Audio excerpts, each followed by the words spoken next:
انا هقول لك على حاجه حلوه، هات مليون جنيه وتعالى اجيب لك شقه زيها وهقسطها لك على 10 سنين. ايه معتز، ايه الاخبار؟ ايه يا عم، مش عايز اتفرج مع شقتك الجديدة؟ حد يجي لحد من غير ميعاد كده؟ تعالى يا عم اتفرج يا عم، انت صاحب بيت، تعالى.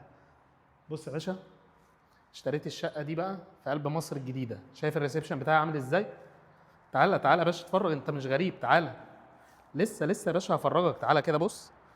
احلى حاجه بحبها الفيو بتاعي والبلكونه. بص يا باشا اتفرج،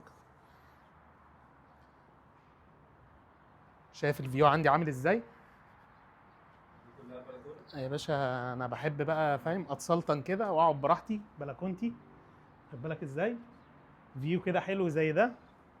بصراحه انا مش هلاقي احسن من كده. تعالى تعالى يا باشا، تعالى افرجك، تعالى تعالى يا باشا. بص يا باشا، شايف الريسبشن بتاعي عامل ازاي؟ اللهم لا حسد يعني.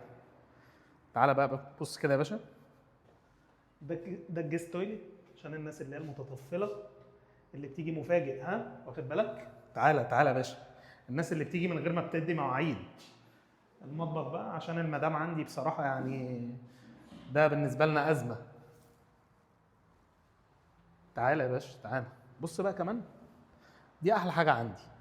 الغرف يا باشا في حته وانا في حته، عشان انا بحب اقعد كده في الريسبشن بتاعي على الفيو بتاعي من غير ما اي وجع دماغ. تعالى بقى بص يا باشا، مفاجأة مش كده؟ برضو الغرف على نفس الفيو.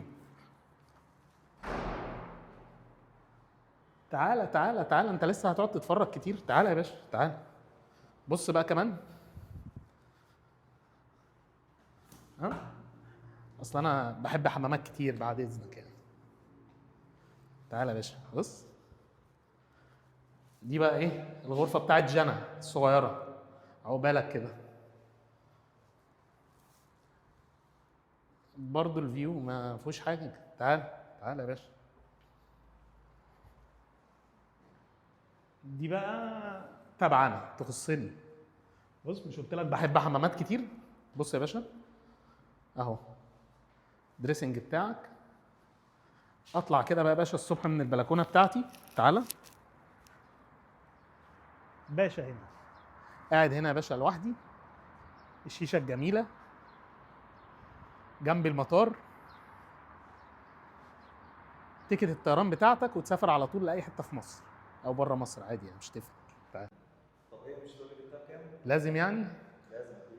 طيب ماشي يعني، هات مليون جنيه وتعالى اجيب لك شقه زيها وهقسطها لك على 10 سنين كده.